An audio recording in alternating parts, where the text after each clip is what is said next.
Si tu es étudiant ou étudiante, lycéen, lycéenne, jeune travailleur, jeune travailleuse, regarde cette vidéo. Elle va te présenter 10 bonnes raisons de te mobiliser le 10 octobre et de te mobiliser en général. Emmanuel Macron est président depuis à peine 6 mois et il nous donne déjà toutes les raisons de nous opposer à ses politiques.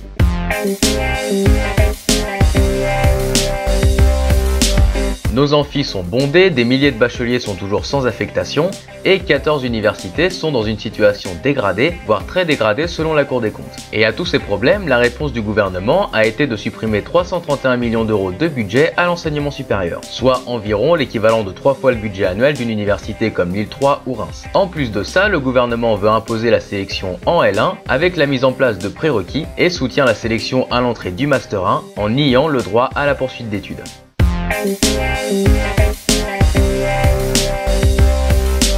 Beaucoup de classes sont surchargées et ils veulent faire passer le bac en contrôle continu. Un examen national final est la garantie d'une égalité, au moins dans l'épreuve, entre tous les lycées. Le bac en contrôle continu, c'est le bac à la carte et le diplôme n'aura de valeur que s'il a été obtenu dans un lycée réputé. Dans le même temps, les filières professionnelles sont toujours dévalorisées, alors même qu'elles forment à des métiers tout simplement essentiels à notre société.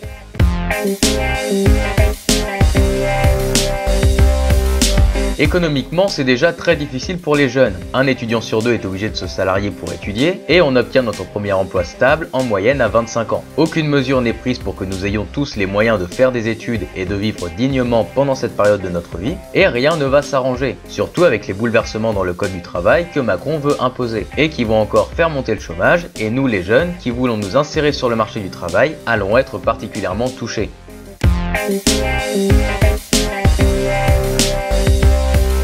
Les mesures que le gouvernement veut faire passer par ordonnance pour éviter les modifications du texte par les parlementaires vont généraliser le CDD, plafonner les indemnités en cas de licenciement abusif, généraliser le CDI de chantier et renverser les hiérarchies des normes en permettant aux 700 branches de fixer leurs conditions, autrement dit, la loi ne sera plus prioritaire.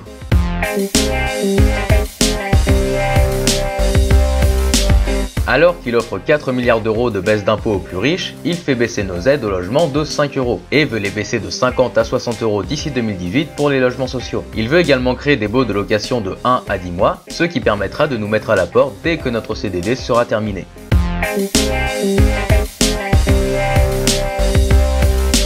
La politique de réduction des coûts menée par Macron entraîne la fermeture de centres d'IVG, réduisant ainsi son accès. Il a également augmenté le coût des consultations médicales dites complexes, comme les consultations de prévention et de contraception.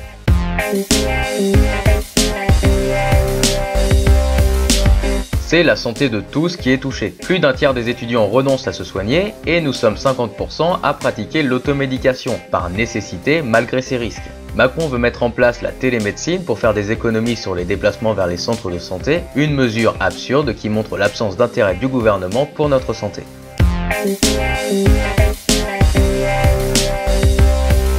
En rendant l'état d'urgence permanent, la nouvelle loi sécurité institutionnalise le contrôle au faciès, la mise sous pression des quartiers, les gardes à vue à assignation à résidence injustifiée, et tout cela sans aucun effet positif sur l'insécurité.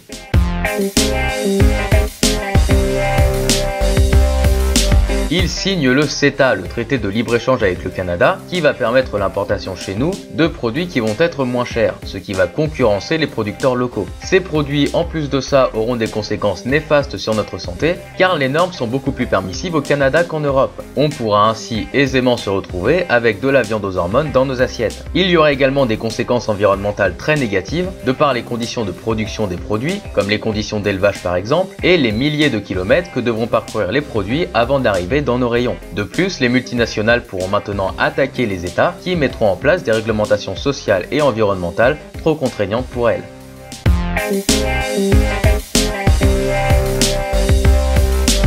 La dernière raison de nous mobiliser, c'est que nous pouvons faire basculer la balance et faire reculer le gouvernement. Macron veut nous faire croire que nous ne changerons rien aux réformes qu'il veut nous imposer. C'est évidemment totalement faux. Les grandes conquêtes sociales ont été obtenues par le peuple et des réformes injustes ont été abandonnées grâce à nos mobilisations. Et nous, les jeunes, avons un rôle essentiel à jouer. Et si Macron en doute, qu'il se rappelle de 2006.